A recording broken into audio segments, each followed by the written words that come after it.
Hello, this is Dr. Jimmy again, now with part 2 of Halloween Horror Nights history for the year 2006 and Sweet 16, the year horror came home. Now, this is actually my second attempt at this video. I made this video and posted it at YouTube only to find, to my shock and horror, that the audio had failed. And unless you were hearing impaired and knew how to read lips, you wouldn't be able to enjoy it. You just sit there, you know, that sort of thing. Hopefully that will not happen again in my new attempt, and also I will be careful not to delete my videos from my computer until I've gone back and make sure that that to watch them on YouTube myself at least once to see if it went up correctly, because now I have to redo my entire part 2 video. Take 2. Click. Thank you, Paolo. Alrighty. So, as I said, horror came home to Universal Studios Orlando now that Halloween Horror Nights was 16 years old and old enough to drive a car and start seeing girls and trying to act real cool, even though it was still probably a virgin, like your average 16-year-old. But anyway, again, like in previous years of Halloween Horror Nights that I've touched upon over the many videos I've made, which you must go back and watch over and over again and like them and favorite them. Now I am commanding you. During that whole thing, there have been many times when there have been plans for Halloween Horror Nights that never really were realized. In that mysterious limbo lost world of Halloween Horror Nights never to have actually been, where you have Darkness and Fate and the Master and Jill, Jack's ex-wife, and other icons that never were realized wander in this limbo of the lost, going through the Extreme House and the Voodoo 8th House that was not built in 2005, and enjoying blood ruins in the Dueling Dragons Q area in this strange other alternate universe of Halloween Horror Nights never was. So there were some things that didn't happen that year, never got off the drawing boards, and I want to tell you about some of those. One of them was an idea, since you're going to bring all the icons back on this great reunion, why not have a family reunion for Jack? And no, I don't mean Eddie, I don't mean Jill, and I don't even mean old Chance, who probably hadn't even been born yet in the brains of the arts and design teams. No, this was going to be a crazy clown clan, an extended family for Jack in a sort of clown car, caravan of carnage, or whatever you're going to call it. It was going to be set up in the boneyard area, which is was then sort of a big empty lot used to store props and vehicles, where today we have the Hollywood Bowl amphitheater, where you can watch concerts during Mardi Gras or something like that. In fact, you might be doing that this weekend. Anyway, there they're going to set this clowny place up, and you would meet the various wacky relatives of Jack, including One-Eyed Jack, who would be a pirate clown, R, and Jackknife, who was sort of running around with a blade going, stabbity stab, I'm Jackknife.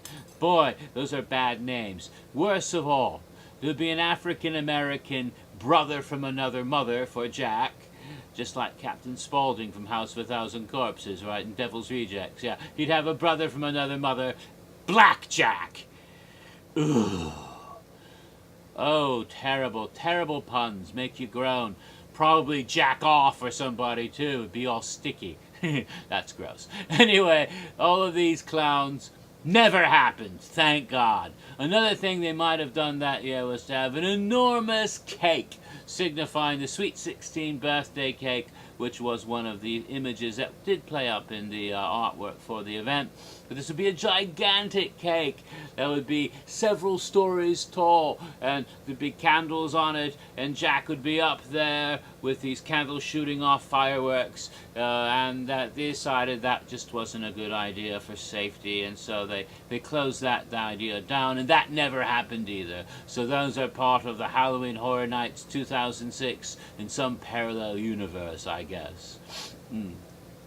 Well, so what they decided was to bring all the icons back on this retrospective year, and they began to tease us about what the possibilities would be when in early summer we had the website go up with a teaser site.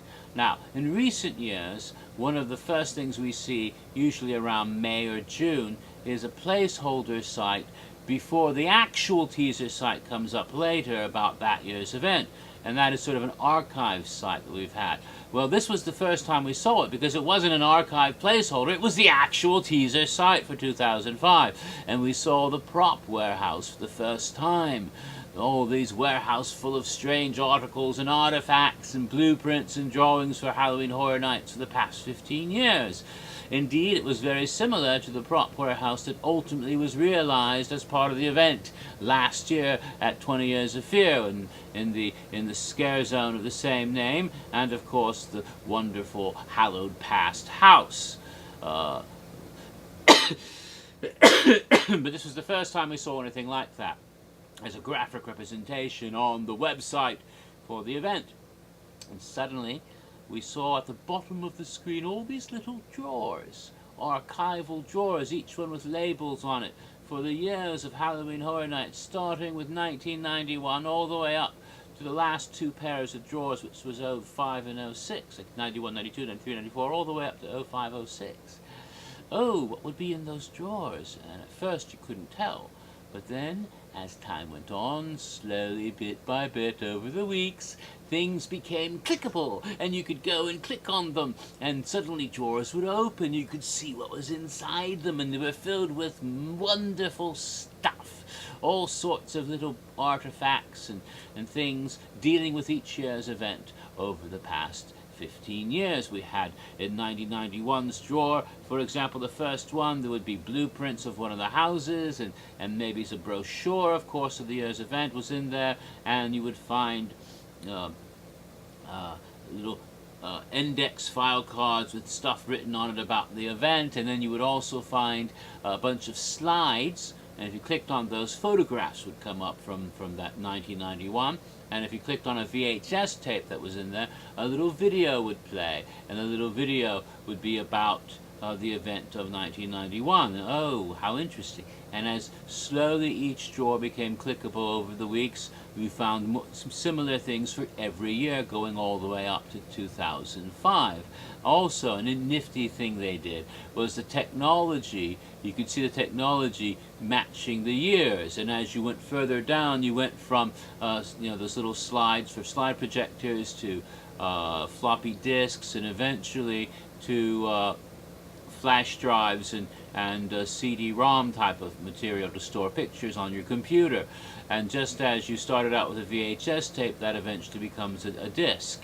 So all these things would eventually transform to match the technology as the years had gone by. That was clever. And a lot of people, in fact, of course, people who are young people in the 2006, a lot of fans of Halloween Horror Nights, say you're 20 years old. Well, that means you were 4 in 1991 and you were too young to go to the event. Or if you're 16, well, that means you were born that year, the first year, and so, of course, you wouldn't have gone to that event. And so for the younger people, those early drawers are very interesting because they had a lot of information they may have never seen before. And of course, for old fucks like me, it was nostalgic to see about all the years that I had gone throughout the and more, and refreshing my memory, bringing back all sorts of wonderful. Oh yes, I remember that. That was cool. And occasionally something that I had slipped my attention. Oh, the Munsters were there in 1991. I don't remember that. Well, what do you know? Sure, there's a picture. They were there. All that sort of stuff. So it was very charming, interesting, fun to play with these drawers and to explore them. At the same time, another nifty thing began showing up on the teaser site on another page. It was called Production Die-ries. Not diaries, Die-ries. Ooh, a little Halloween joke, yes. And we had little videos, a series of videos that would actually have some pre-production for the event, showing the various stages of pre-production, blueprints, and eventually into the making of a house. I think it was the house, the Norman Bates Psycho house, that would eventually be revealed. Of course, it didn't give it away right away, but it started giving you ideas of what the houses were going to be like. And this is the first time they'd ever done anything like that on the website before the event.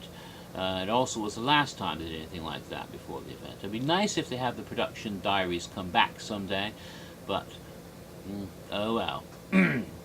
Now, after all the drawers became clickable, of course the final drawer, the 06 drawer, was mysterious and unrevealed. When that opened up, instead of seeing stuff, bits of blueprints, no, all you saw was a great big tarp, a bloody tarp. And it was lumpy and bumpy, like there was something under that tarp, like maybe a body or body parts, and blood was seeping up through it. Gruesomely. And what was under that tarp? Ooh, we wanted to know, but we couldn't move it. It wasn't clickable. Maybe at some point it would be opened and revealed to us what was underneath. Ooh, mystery. But then that wasn't the end of it, no. We still had a lot more new stuff to be added as it went on. Eventually, we began to notice that the first drawers, that the little signs that said 91, 92, they began to be smudged and altered a little bit. And as time went on, more of them became altered, and some of them really vandalized, like big bloody handprints on one of them, and the thing torn out, and somebody had written the years on it after having broken or lost the sign. And so if someone was going in those drawers and messing around in there, and if you looked inside, you'd see that some of the things had been moved about, and some of them had been written on, and some of them, someone had taken scissors and cut pieces of pictures out and taken them away and were gone. Other things were left behind, little artifacts, like maybe a pair of glasses, or a scissors, or a scalpel, or a roll of film. And we began to realize that, in fact, it was the icons themselves. It was Jack and the caretaker and the storyteller and the director that were getting in our drawers, and messing around with the junk they found in our drawers. A good reason to go commando. Anyway, so, and we began to find, in little subtle clues began to appear about the event in this way, because we began to notice that some of these icons were particularly interested in certain houses and things from the past, which he wouldn't connect to them. For example, our storyteller seemed very intrigued with the Dungeon of Terror back in the year 1991. Now, why would that be? And then, of course, we began to see signs of other people involved. Yes. We also saw the storyteller's initials were ES. We saw ES, and some people might have thought, Eddie Schmidt! No, that wasn't Eddie Schmidt. He showed up later. Yes, he got on the drawers too. Eddie got in the drawers and started writing about chainsaws, and then Jack came up and rode over and crossed his shit out, and then Eddie got mad and tore the shit up, and they were having a fight in the drawers. So that's implied Eddie might actually be coming back that year. Oh my, that's a clue. And ES apparently was the storyteller's initials, so that gave us a little clue about her, because we had nothing about her before that. And then we began to receive a clue that Cindy might actually be coming back when the caretaker was going on about some poor soul who had been lost, and will he ever find her again. So that was interesting. So it was piquing our imagination tremendously. Oh boy. And then, of course, came the night in late August when the full site went live and the houses and scare zones were all revealed to us to whet our appetite even more. And then, when we checked out the information about the Dungeon of Terror house that was coming up, we began to learn stuff about the storyteller that had never been revealed before. But that will have to be well, maybe. We had seen the storyteller in 2005, and very little was known about her. And now we are coming up to the 15-minute mark. So I will start part 3 with how we learned a bit more about the storyteller on the website. Until then, and hopefully you'll be able to hear it too. So until then, see ya, and hopefully you'll be hearing from me later.